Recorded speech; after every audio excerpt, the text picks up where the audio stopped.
I couldn't help but to wonder, is it really my year of rest and relaxation? So I read My Year of Rest and Relaxation by Ottessa Moshfegh. And here's what I learned. And we're back! What up? So if you ever wondered what your life would be like if you could just take a whole year off, I think a lot of people have thought about this. And my year of rest and relaxation really dives into this. And spoiler alert, this book is confusing, convoluted, but really engaging, I think, at the end of the day. Like, it's an easy read. It's not hard at all. You can kind of like breeze through it. I know speedy readers, you guys can do it like maybe in a day. I mean, this took me a week or maybe a little more. I also have to say, I'm one of those readers that I don't really imagine a lot in my brain while I'm doing it. As I'm reading, I start to like realize other things in my life that are sometimes more important that I kind of get carried away. So like, for example, the main character just wants to escape her life, and she's gotten to a point where she's kind of convinced this like kooky therapist that she really needs to sleep a lot more, and the medication that isn't working for her is something that she needs to up the dosage. And the psychiatrist is like, yeah, okay, whatever. The psychiatrist is just living in her own little fantasy world, and the main character is just taking advantage of it. But for me, as I'm reading this, I just start to think about all the weird stuff in my life, like some of the weird things that I've like heard about in college, like people taking sleep medication and just using that to like drift through life. So it makes me a pretty slow reader, but I think this book does a really good job of just keeping you engaged as you go and wanting to know like what's going to happen next. And if you're not like a super big reader, why you should probably pick up this book is, I would say it's 100% a cross between Sex and the City and Severance. The main character is definitely giving, I would say, Carrie vibes. Full stop, period. Slay. I don't think that's the wording that I should use, but she definitely gives a lot of Carrie vibes. She's just this unnamed character who's just slightly privileged. I know everyone's like, oh, she's a white girl with all this privilege, but yeah, she's got some issues, like some real issues in here that she doesn't want to address. And which is why she wants to just get away from life and really just, you know, sleep it away and just watch movie and television shows.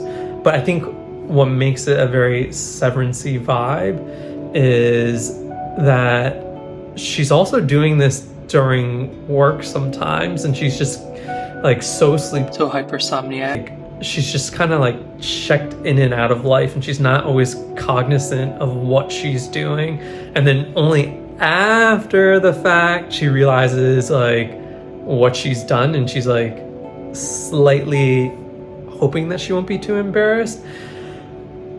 But yeah, it's pretty engaging. And the other thing that I really want to call out here, and Renee, sorry not to yuck on anybody's yum here, because I know, Renee, you've read other Ottessa Moshfegh books, and she's kind of well known for being like, LOL, laugh out loud, funny.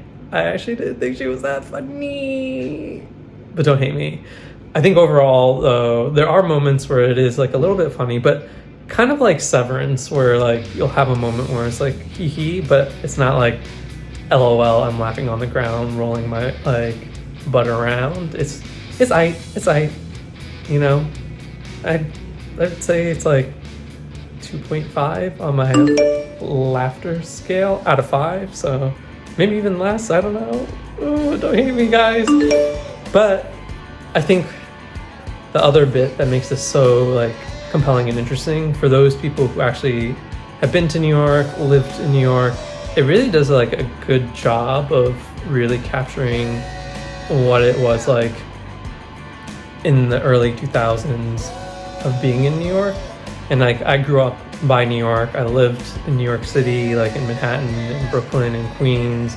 So I think connected with that and it resonated with me. But I've heard from other people who read this that like it's like obviously well written and it's good, but it's really confusing and it's sometimes not very grounding or grounded. And I think that's a valid criticism. I definitely feel like after reading this book, I just had a lot of mind thoughts. I just couldn't really like put my finger on it. And I think you kind of know what's going to happen at the end, given the time period, like the location and everything. But I think the ending is like what really makes it. It's like a, what did I just read type of book. And I think for me, when I was reading this book, I just wanted to escape work a little bit. And I think after reading this, it kind of put into perspective, like, do I really need to take like a year rest and relaxation? I don't completely know if that's really what I want to do after reading this book. And I don't want to give any spoilers because that's the thing. Like, I think the end is what like really makes this book and why people like recommend it. And it was like one of those big book talk books.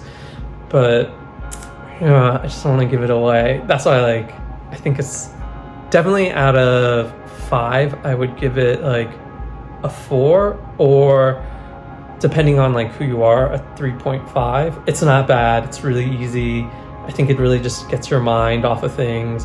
And I think the other bit that I really like about this book is that, I don't know, it's just like not like a great character. It's sometimes nice to get into somebody else's world who isn't you, and like I don't want to say she's a bit of a narcissist or like a dilettante.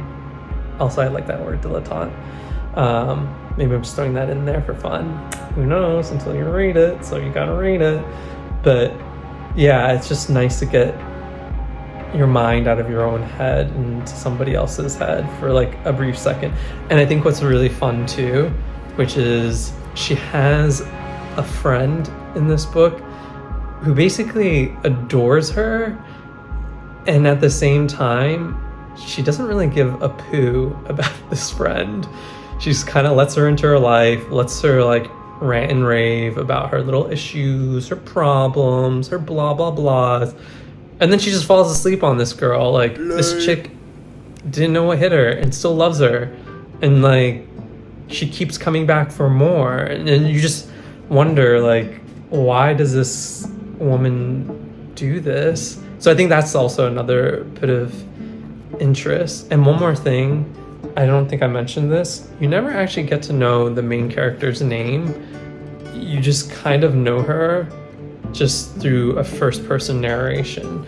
So again, if you're looking to get out of your life, just read something just for the sake of exploring something new, I'd highly recommend this. If you just want like a hybrid of Sex in the City, and there are like moments where there are some sexy scenes, I would say. She does have an ex that she keeps going back to that's, I wouldn't say like Mr. Big, but there's Mr. Big energy. I would definitely say that character. And I would say if you really like the show Severance, it's a really good like crossover of what it is to live your life without actually having to live it anymore. Just delete the garbage that you just don't want to like deal with and all the repercussions of that. So yeah, definitely check this out, and I'll see you next time. Bye guys. Peace.